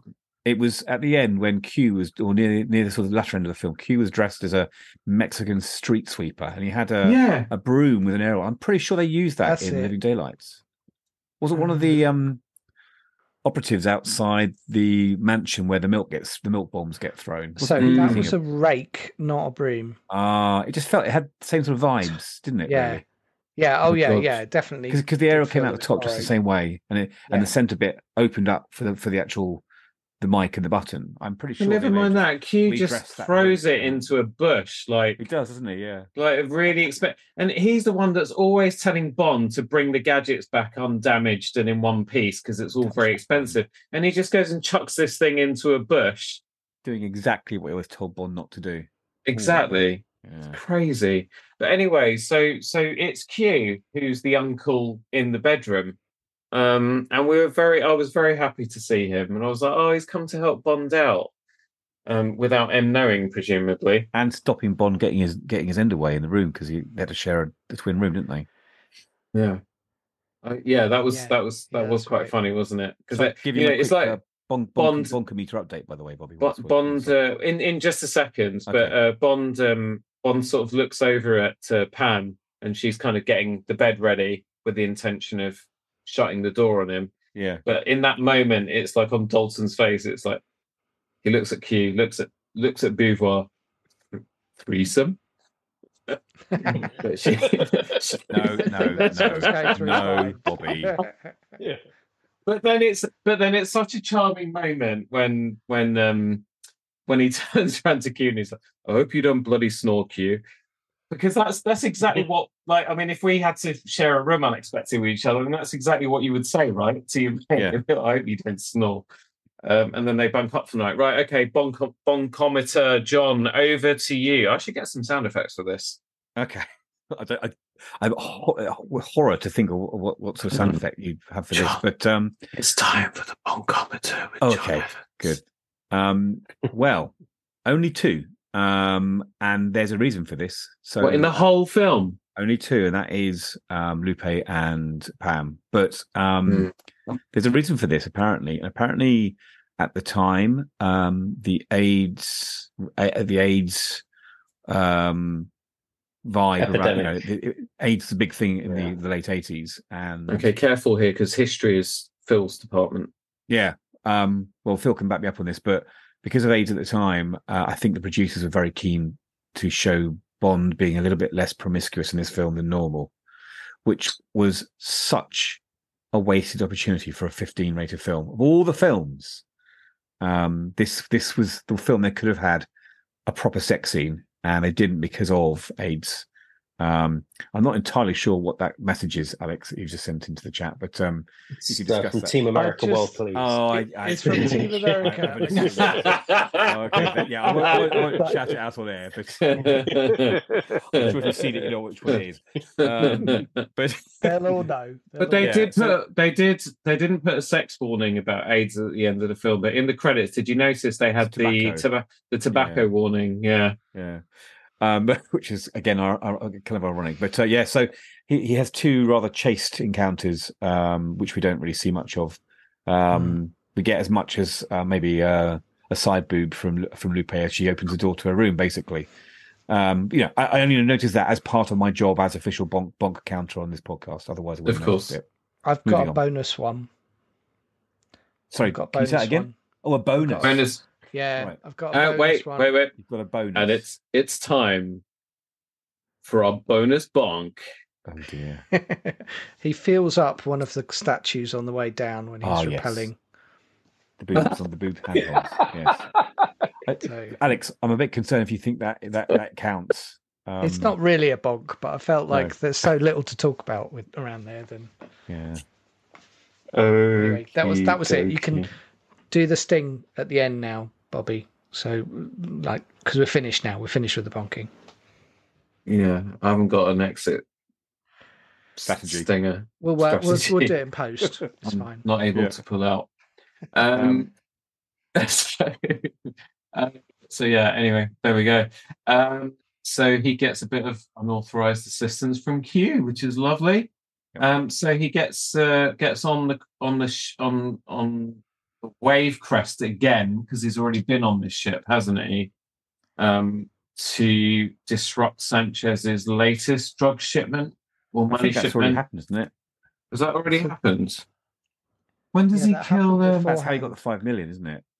No, after this, he doesn't he try and go up onto the roof and shoot Sanchez through the window after blowing the window up, and learns about. No, he does that, but then he also he learns about the whole operation. Yeah, and then he goes back he returns the money and sets up Crest. That's right. Yeah, that's it. That's after this assassination. Sorry, because he's been on and off that boat so many times, I'm getting confused. Well, but now this is the time that he gets on to set Crest up. Yeah, but you've got the whole meeting with the Asian bankers. You've got the assassination through the window. You got him, because Alex mentioned about him climbing down the statues with the boobs. That's right. And then he gets kidnapped again by what turns out to be the Hong Kong DEA people. Is that right? Mm-hmm. The Chinese? Oh no, that's it. Because he was gonna assassinate Sanchez, and then the gun gets the sniper rifle gets knocked out of his hands, and then so he looks like he's a villain still, because when Sanchez turns up, he's tied up and being tortured by the Chinese, and so it really strengthens Bond's kind of status as a problem solver and not working for the government anymore, and so on. Yeah, that's it. So he's definitely the way that the Chinese DEA agents get slaughtered is quite brutal. And then there's the last agent standing, the lady, and he says to her, "Don't let them take you alive." Yeah. The guy comes in and just machine guns her down. It's like, what the hell? Well, he says that because later on he gets caught and he takes a cyanide pill, doesn't he? Yeah, coughs at the mouth. He does. That's when Bond then goes back to Sanchez's kind of lair, which has its usual kind of waterfalls and pools and things, and goes up the funicular with Lupe to the bedroom and so on. Yeah. Mm-hmm. That's before he goes back on the boat. That's why it's confusing because he goes back to the boat after that. Yeah, that's it. And then he plants. Yeah, because I remember. Yeah, because then Q is the one operating the boat because Sharky's dead by this point in time. Yeah. And then he's got that kind of basket, and I was like, "Oh, what's in that?" And then Bond, basically, it's the money, isn't it? It's the $5 million or whatever's left of it. There's that funny scene where he's taking the money out of the bank, and Senor Montalego, who's the bank manager, is like, "Oh, you're taking the money away again, are you?" like all bank managers when someone makes a massive withdrawal. Yeah, exactly. Does that qualify as a bonk? Massive withdrawal. I think you're really grasping straws. There. That's an entendre that's double. Yeah. Well, let's talk about him framing Crest. Brilliant. As well as being brilliant and very clever, and a plot device borrowed from an old Japanese film or something. The death of Crest, because this is where Robert Davi Sanchez is actually quite terrifying, because he's got manners. He keeps saying loyalty matters more to him than money, right? Yeah. So he has the ability to be very charismatic and very genteel with people who are in his favor. But as soon as he suspects that or feels that someone's going against him, he's utterly freaking terrifying, because the way that he goes for Crest, locks him in the compression chamber, and then just turns that thing up. And we were literally on the sofa. I don't know about you guys, but we were like, oh my effing god, like, oh my god, that he's gonna, like, is it gonna explode, implode? What the hell? I don't even know how pressure works. But more film was it? Was it more film? Was it? It was Live and Let Die. It was Live and Let Die with the air pressure bullet at the Yaphet Kotto when he blows up at the end. Yeah. It reminded me of that. Yeah, but that was a balloon. This was a cast of the actor, but it was pretty good. That gave it 15 really as well, I think. Well, that was the soft version, because they actually had to cut to get to what we saw. Anyway. I don't know, but apparently the original cut of that scene and the head exploding is pretty graphic. Like, it's really bad. The BBFC were hovering over giving it an 18. And so this had to go back into the editing studio so many times to literally cut within a millimeter of its life to get that 15 certificate. That's and how the bad interesting it was. thing about this was the first time that his head exploded in a film. The actor that played that guy, because later on in Star Trek Insurrection, he gets his head explodes in that one as well, or stretches as well. They got that whole species that like cosmetic surgery. Haven't they? Yeah. So maybe they just had the footage from that and they just used that in Insurrection. It worked. But tell you what, Philip, it also reminded me of that amazing scene in Big Trouble in Little Chinatown. Yeah, one of the villains explodes, isn't he? In the corridor. Yeah, that's an amazing. Yeah, scene. That's it. Yeah, you just got to suspend your disbelief for that film. That's for sure. It's hilarious. It's great. I love it. They would never make a film like that again. No, it's a shame. No, it lives in my memory. I couldn't show that to my children. Like I would love to show that, like Big Trouble in Little China to Daniel or something, but he just wouldn't get it. He'd be like, "What's this?" It just wouldn't make any sense. Yeah. So basically, this little thing is what gets Bonds really tight with Sanchez. Yeah. Because the information that he's given Sanchez has been very good up to this point. He was very lucky, don't you think, Bobby? All the way through the film, extremely up until going up to the cult place that he hadn't seen Benicio del Toro's henchman yet. Yes, that's right. I think again that was pretty deliberate in terms of the writing, right? Because obviously, if they crossed paths earlier on, then you wouldn't have had everything else that's happened happen. Yeah. But then it's coming, isn't it? Because Sanchez then takes Bond to his base. Which is basically, I think I read somewhere that it was something to do with like it was an athletics or an Olympics thing. That's Wayne Newton's palace, isn't it? Basically, in the film. Okay, yeah, but in the film, it's basically a religious cult, isn't it? Headed Well, it's up a front. by It's a front, isn't it, for the negotiations? yeah, because that's how they do all their deals. And I thought that was really clever. You know, like the religious donations. Quite so believable, really. yeah, the sidekick businessman, whatever his name was. Oh God, what was the Wall Street guy's name? Oh, Taylor, was it Taylor Large or Lunch or something? Something like that. But you know, he's Lodge. like Truman Lodge. That's it. Yeah. You know, which you thought was the name of some Airbnb place, but anyway, he, you know, because he's like, I think we can get up to 1,000 a key for this now, and he's like, yeah, well done, very good, and then you kind of learn through the donation process. You know, our chapter in Washington or wherever has donated 5,000. And it's like, oh, okay, so you just sold 500 or whatever. You know, you sold 500 kilos at 1,000. Wow, that's 500,000 or whatever. My maths is rubbish at this time of night. But I thought that was all very, very clever. But Pam Bouvier, who's previously been told by Bond and we've missed out a lot of stuff with her that we shouldn't have done, but anyway, time's getting on. She's followed him there after having been told by Bond very deliberately to stay out of it now.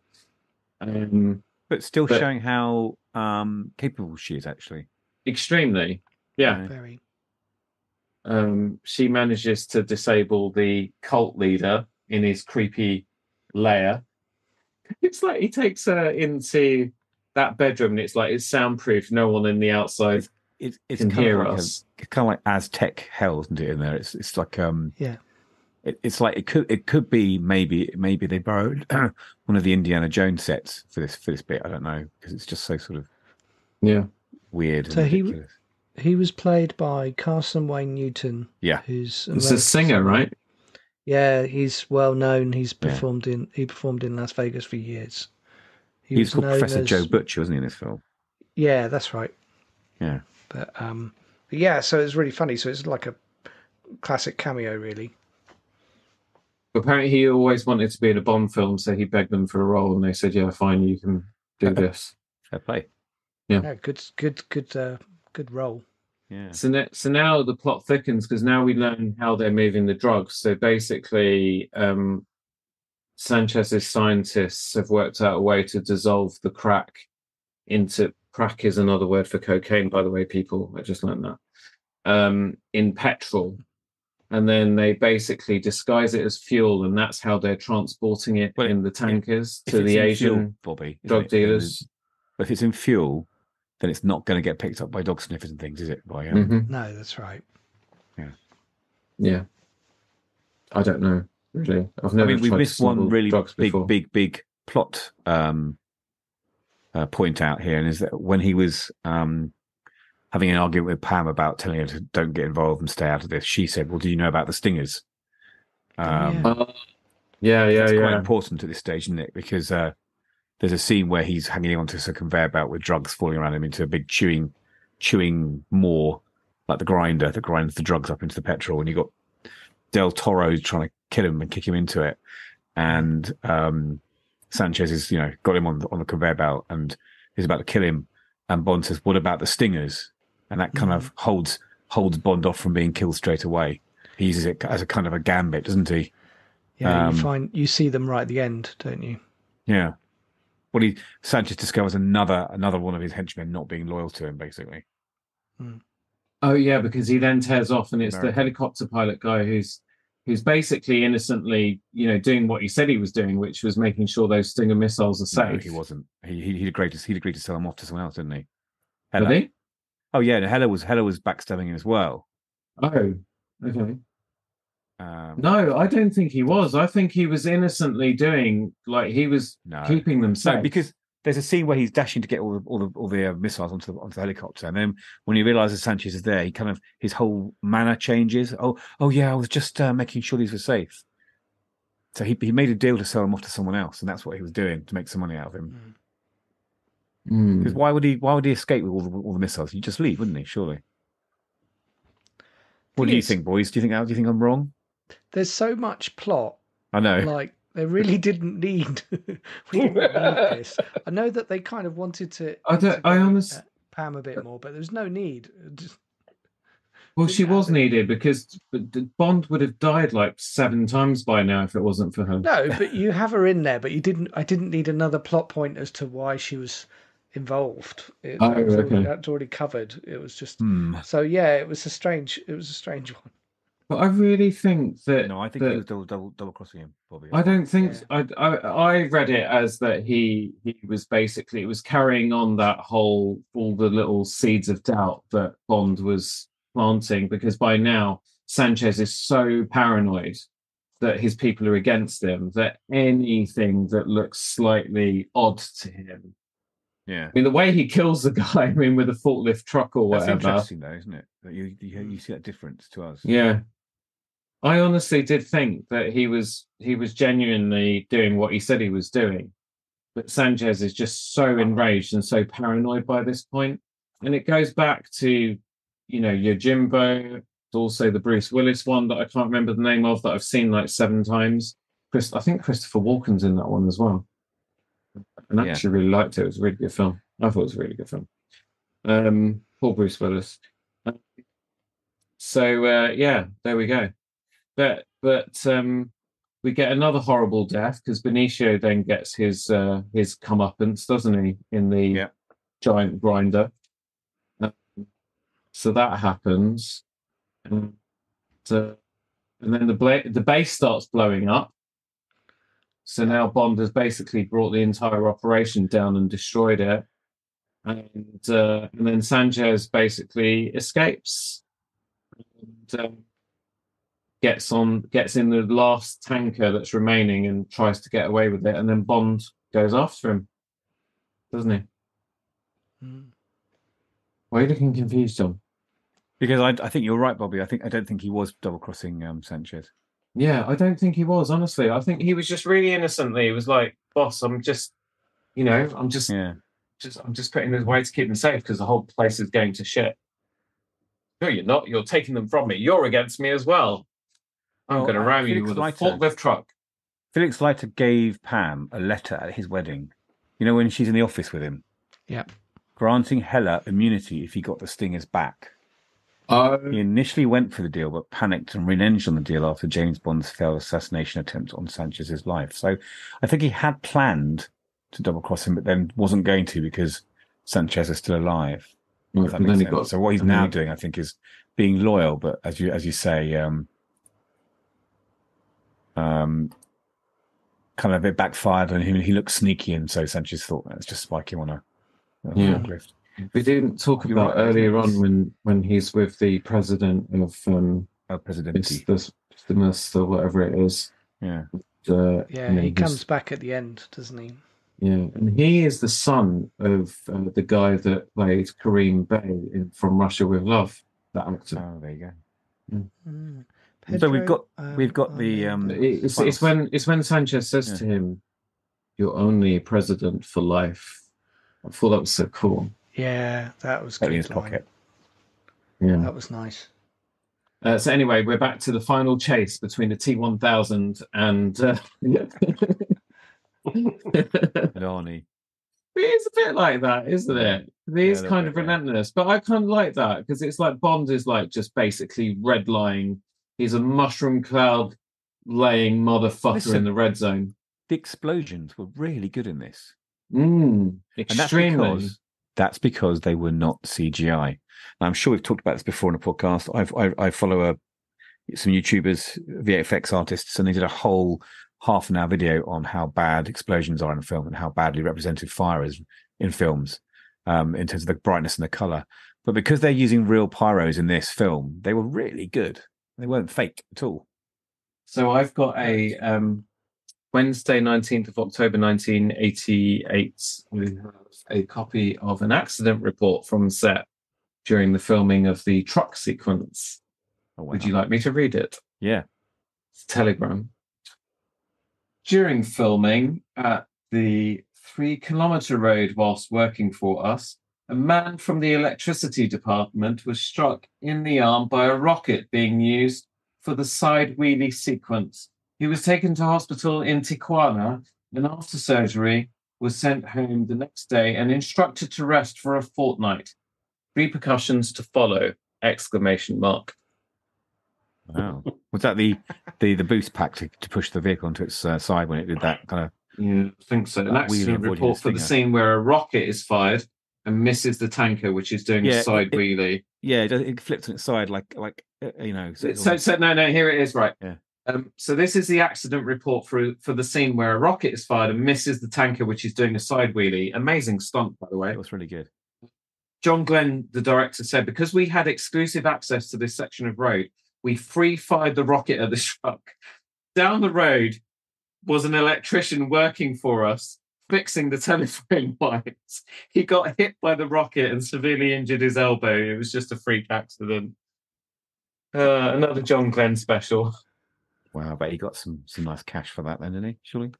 Yeah, must have done. They don't talk about that, obviously. No. But I would say, leading up to this film, there was a lot of films leading up to this film where lots and lots of cars were riding on two wheels, like, you know, horizontally down the road. Yeah, many films have done that. Yeah. And this is the only time I've ever seen it done with a massive lorry. Very good. And they did it for real. And that alone was one element that really did blow me away. I mean, that I could forgive a lot of the things that I've said that was negative about the film because of that one scene. Yeah. Yeah, it was phenomenal. I mean, the stunt work and the pyrotechnic work in this film was absolutely phenomenal. It really was. There was so much in the Moore films, particularly the later ones, that really looked blue screen, you know, like real, you know, actor in front of a TV thing, safe and sound. Whereas this, everything just looked so real. So kudos to the stunt team for that. Well, even the guy who wore the flame suit, you know, as Sanchez when he gets burned up at the end. That's really, you know, again, stuntmen doing that. That's a massive safety. Seriously dangerous. Yeah. So and again, really good. That had to be cut as well because what we saw was literally 10% of what they originally. Oh yeah, it's very good. That original scene where he burns to death. Lighter, it's the cigarette lighter. I thought that was really, really nice because I think most of the audience probably would have forgotten about the lighter. And then in that final moment, and you're thinking, how the hell is Bond going to get out of this one? Because he's, you know, Sanchez is holding that machete. He's about to bring it down on him. And he says, don't you want to know why? And Sanchez stops because, of course, he wants to know, because he wants to know why someone would have been disloyal to him. Yeah. And then Bond shows him the lighter and then flips it open, and that ridiculously big flame, because that thing is, you know, the gas thing on it is faulty or whatever from the CIA bargain bucket. And it sets Sanchez on fire and he dies. And then Pam turns up in the remaining trailerless truck to pick him up, doesn't she? Yeah. And then we get the last scene of the film, which is at Sanchez's former residence where there's a party being thrown. El Presidente's party, by the looks of it. Yeah.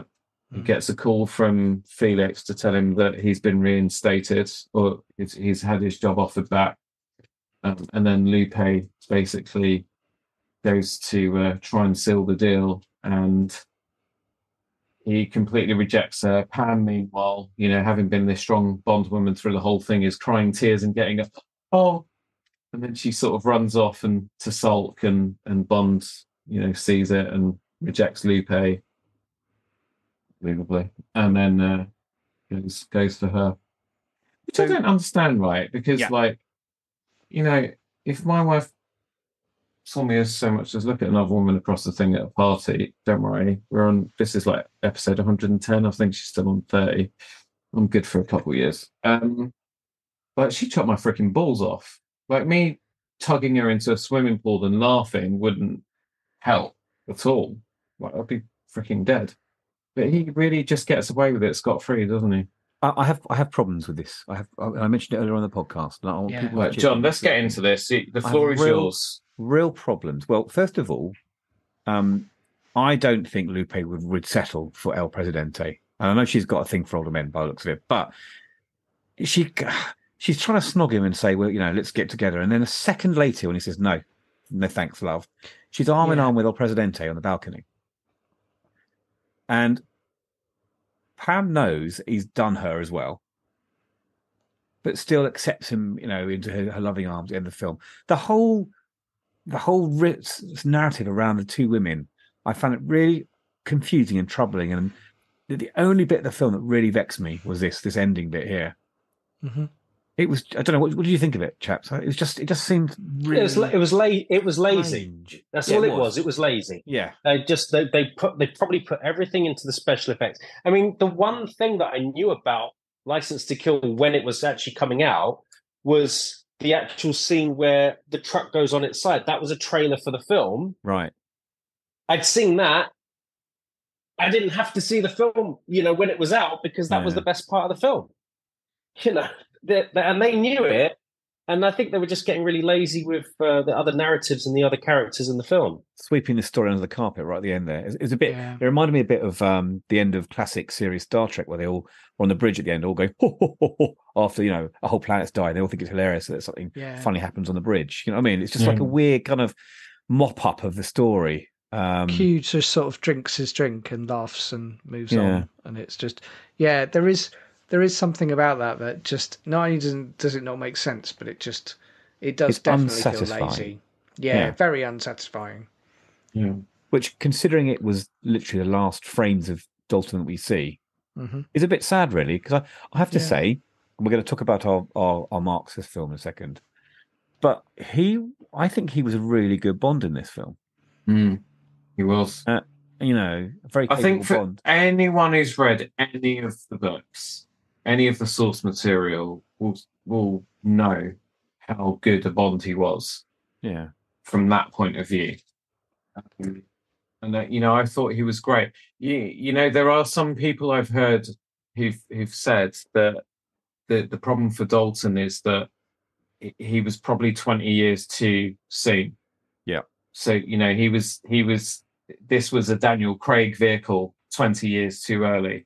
Yeah. And I think there's a lot of truth in that. But he was a very good Bond.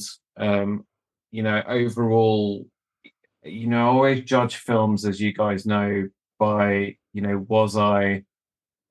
was my attention held throughout, and was I entertained throughout? And with this one, when I did get up to make a cup of tea at one point, I made sure I paused it. Whereas other ones I might have, like For Your Eyes Only, A View to a Kill, it wouldn't have mattered if I missed a couple minutes, right? But this one, I didn't really want to miss anything of it. So with that in mind, let's go on to our ratings. Felix, because we haven't heard from you for a while, dude. Where do you put this? So I'm going to give it a solid 7. Mm-hmm.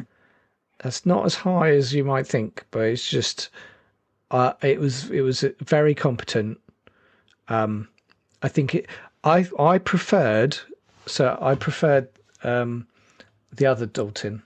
So I preferred Living Daylights. You preferred that.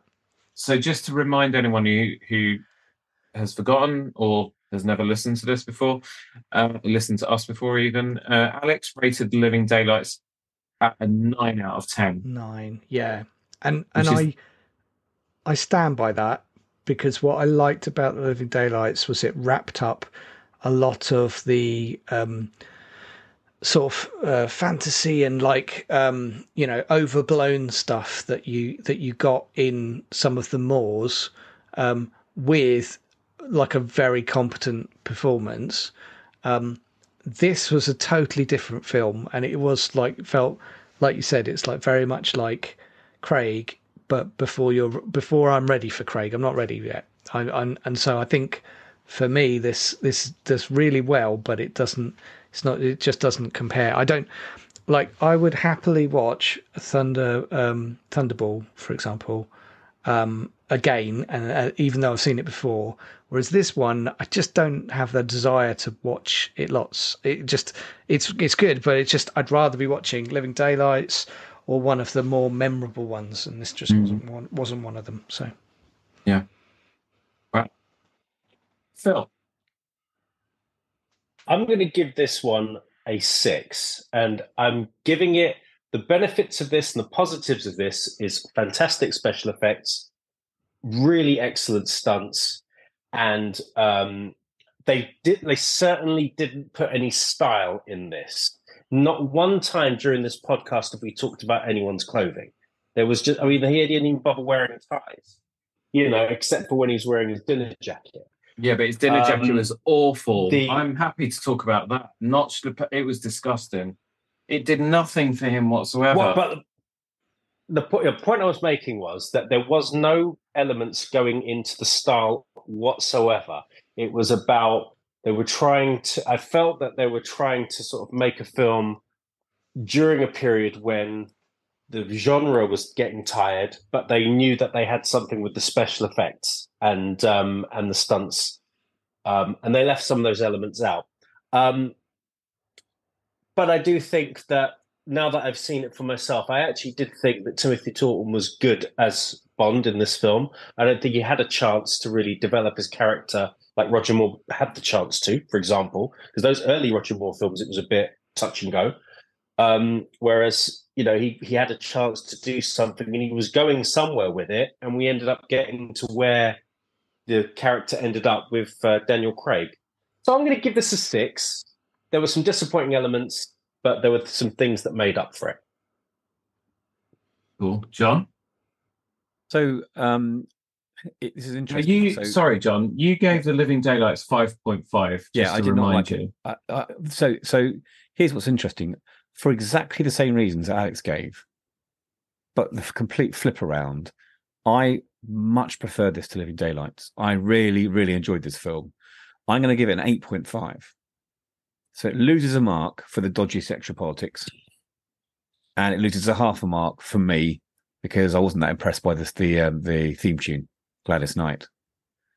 But for me, it had everything. It had a really good story, very likable characters. I loved Pam Bouvier. She was a great character in this, just personality-wise, as well as being a very pretty lady.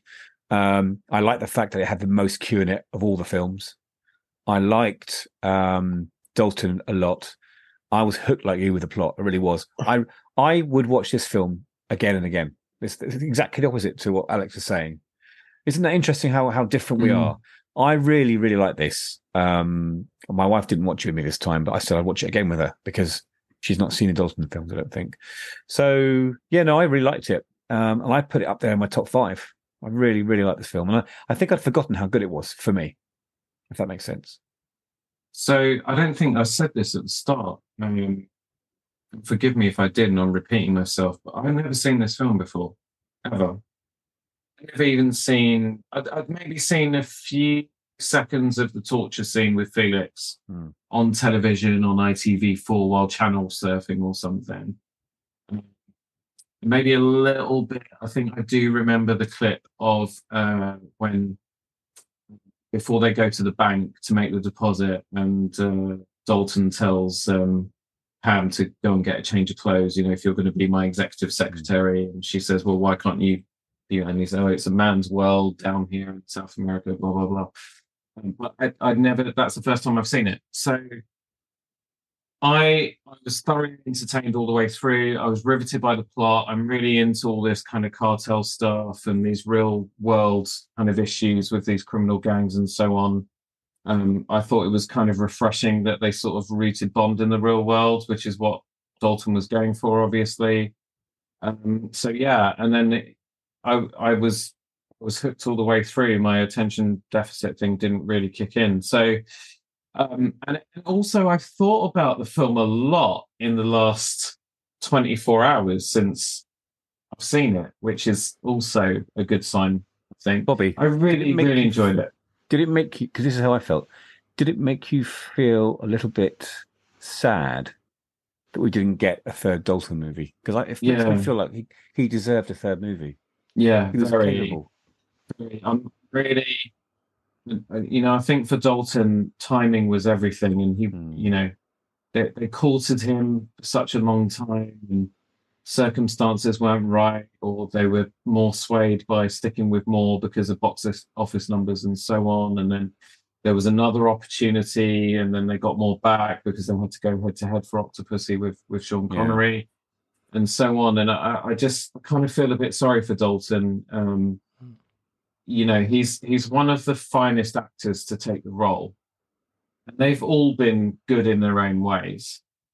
I just thought, having read some of the books, he's just so close to the source material, and that's very, very important to me. I think that's why, you know, I saw Batman '89 at the weekend for the first time properly as an adult, where I actually watched the film from start to finish and concentrated on it.